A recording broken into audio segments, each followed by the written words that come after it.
Inilah kisah Nabi Musa alaihi salam. Selamat menikmati. Suatu hari seorang ahli nujum datang menghadap Raja Fir'aun. Menurut perhitungannya akan lahir seorang bayi dari bangsa Israel yang kelak akan menjadi musuh dan menjatuhkan kekuasaannya. Fir'aun terkejut mendengar informasi itu. Saat itu juga dia memberikan perintah agar membunuh bayi laki-laki yang lahir dari kalangan Bani Israel. Allah Subhanahu wa Ta'ala memberikan ilham kepada ibu Nabi Musa tersebut supaya menempatkan di keranjang, lalu dihanyutkan Nabi Musa di dalam sungai Nil. Kakak Nabi Musa diperintahkan mengikuti kemana keranjang itu hanyut, dan di tangan siapakah Nabi Musa ditemukan.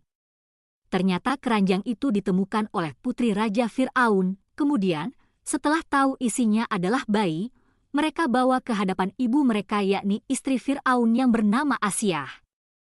Istri Fir'aun sangat senang melihat bayi itu. Ia ingin mengangkatnya sebagai anak, maka diungkapkan niatnya itu kepada Fir'aun. Pada awalnya Fir'aun tak setuju, namun atas bujuk dan rayuan manisnya sang istrinya itu akhirnya setuju. Asyah pun senang, segera dicari inang pengasuh yang akan menyusui Nabi Musa. Namun beberapa inang yang didatangkan tidak ada yang cocok. Kakak Nabi Musa yang mengetahui kejadian itu, langsung datang dan menawarkan ibunya untuk menjadi inang dengan pura-pura tidak mengenal Nabi Musa. Karena ibunya sendiri yang menyusuinya akhirnya Nabi Musa pun mau, sampai beranjak dewasa. Ketika Nabi Musa berjalan-jalan di kota, ia melihat orang Qibti dan orang Israel sedang berkelahi.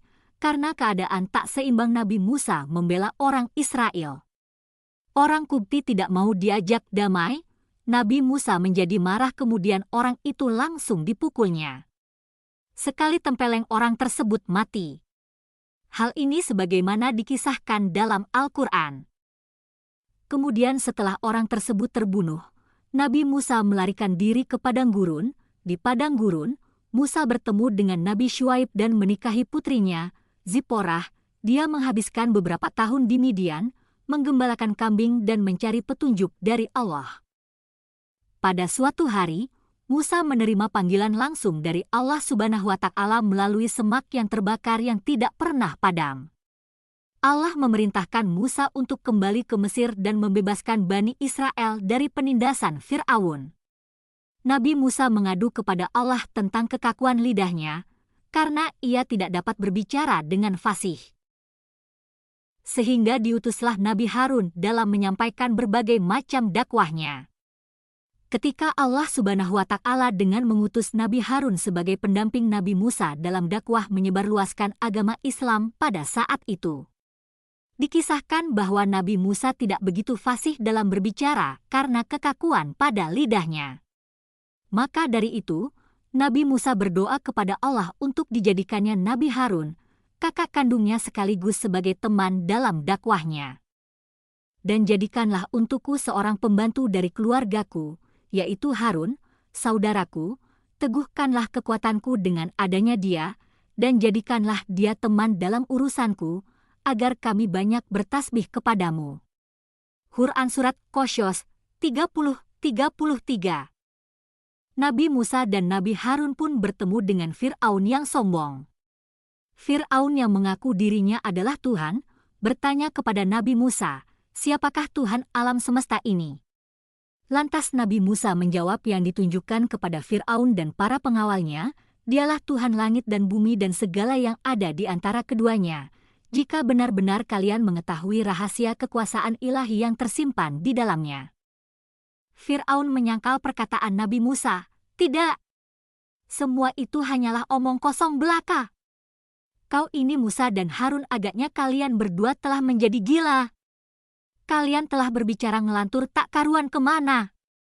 Musa menjawab, Tuhanku dan Tuhan kalian adalah yang menguasai timur dan barat, Tuhan yang ada di antara keduanya. Jika kalian itu adalah orang-orang yang berakal. Nabi Harun dan Nabi Musa tidak henti-hentinya menyampaikan dakwah agama Allah kepada Raja Fir'aun dan para pengikutnya. Namun Fir'aun yang sombong itu tetap saja dalam pendiriannya. Justru malah ia balik menanyakan Tuhan yang disembah Nabi Harun dan Nabi Musa, bukan untuk diimani melainkan untuk diselidiki. Fir'aun pun masih marah, tetap pada pendiriannya dan menyuruh menangkap Nabi Musa. Saat dalam pengejaran, Allah memberikan Musa serangkaian mukjizat, termasuk tongkat dan pemisahan Laut Merah. Sesampainya rombongan Nabi Musa di hadapan Laut Merah, Allah memerintahkannya untuk memukul tongkat ke permukaan laut. Atas kuasa Allah Subhanahu wa Ta'ala, air laut dengan ombak tergulung berubah menjadi laut terbelah yang mencengangkan mata. Nabi Musa dan rombongannya segera melanjutkan perjalanan hingga tibalah di daratan. Sedangkan pasukan Fir'aun yang masih di tengah lautan akhirnya tenggelam setelah Nabi Musa memukulnya kembali tongkatnya ke laut. Dengan bantuan Allah, Musa dan Bani Israel melintasi Laut Merah dan melarikan diri dari kejaran tentara Fir'aun.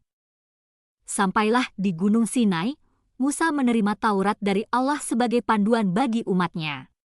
Dia mengajarkan hukum-hukum Allah kepada Bani Israel dan memimpin mereka dalam perjalanan menuju tanah perjanjian. Meskipun mengalami cobaan dan ujian selama perjalanan, Musa tetap memimpin umatnya dengan keberanian dan keteguhan. Bagaimana? Apakah kalian terhibur dengan kisah Nabi Musa alaihi salam tadi? Mungkin ini hanya sebagian kecil dari kisah Nabi. Kalau kalian masih penasaran, jangan lupa subscribe ya.